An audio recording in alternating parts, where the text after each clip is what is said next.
It can be really hard sometimes to talk about finances or to think about your finances. For a lot of people, it's a lot easier just to ignore it and pretend that you're not struggling or you're not worried about it. But to be honest, financial stress isn't going to go anywhere.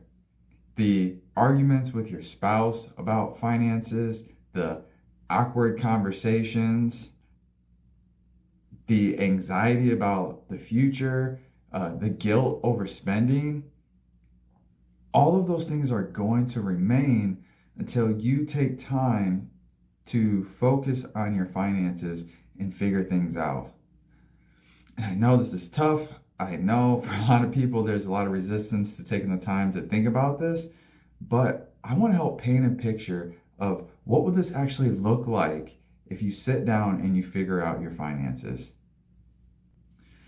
When my wife and I, when we started our financial journey, we didn't really know where to start or what to expect. But I was actually very surprised at where it has taken us over the last several years as we focus on our financial journey. In one way, our financial journey has actually kind of brought us together. Early on in our marriage, money conversations were really awkward. My wife didn't really like talking about money, but now uh, we dream together.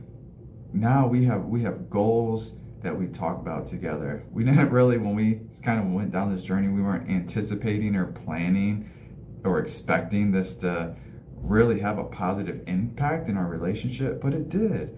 Um, because now we get to talk about vacations together. Like, where do we want to go in the future? What do we want to do? Now we get the opportunity to set financial goals together. What do we want to do next? What do we want to save for? Or what do we want to plan for the future? And there's a little bit of excitement that's brought us together, that we have a shared goal now, that we're doing something, not just you have your career, I have my career, and we're doing these separate things, but we're actively working on goals together, which has been really cool.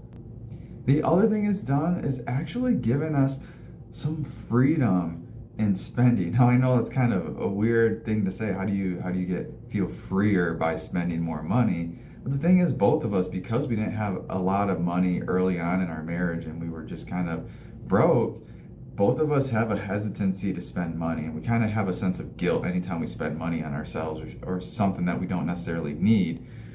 But now we know it's like, hey, we have money being saved where it needs to be saved, and now we have set aside this money for you to buy what you want, or for me to buy what I want. And there's a sense of freedom from guilt and shame that when you've taken care of your finances, I can spend this $50 and not be upset that I spent $50. I can spend this $100 on this thing and know that, like, hey, it's in the budget. It's okay.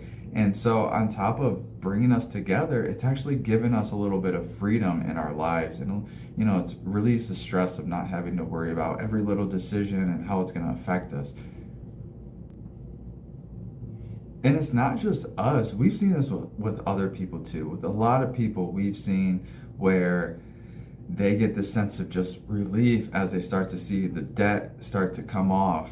And we've seen others who are like, well, I can actually spend this and it's okay. Like, yes, it's okay because you planned for it and accounted for it. And I've even seen one of the people we worked with, it's kind of funny, the husband actually, he kind of seems like now it's a game of like, okay, what can we do now to save more money or to get quicker or to get where we want to get quicker. And then, they're planning for the future, and it's exciting because all of the things that they never thought they could do, now they get to build towards that. And it can become an exciting process if you take the time to focus on your finances and do the hard work.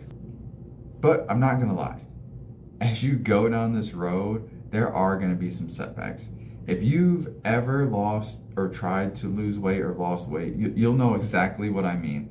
Because if you ever had that where you try to go on a diet and then all of a sudden, work brings in donuts and treats, and then your friends are like, hey, we need to go get pizza soon. And then Your spouse is like, hey, there was a discount on ice cream, so I picked some up, and it seems like everything is fighting against your diet. Well, that can kind of happen sometimes too when you start to go down this road and start to prioritize your finances. It's not uncommon for somebody who they finally have saved their first $1,000 and then the car breaks down. And then they saved it up again. And then something happens in their house and they need to repair or replace something else. Like, you will have setbacks. But if you persevere and you stay consistent, then you will be able to reap the benefits of focusing on your finances.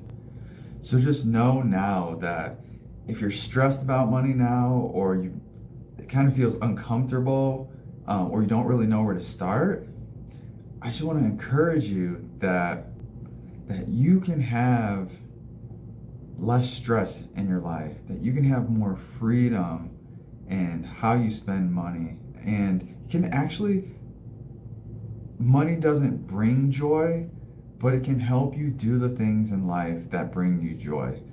And it also relieves a lot of the stress that people deal with. And so you can have a wonderful future, but you have to be willing to do the hard and uncomfortable things now and take control of your finances. So you can have a really exciting future, but only if you're willing to do the hard and uncomfortable things now and take control of your finances. So are you willing to do the hard things?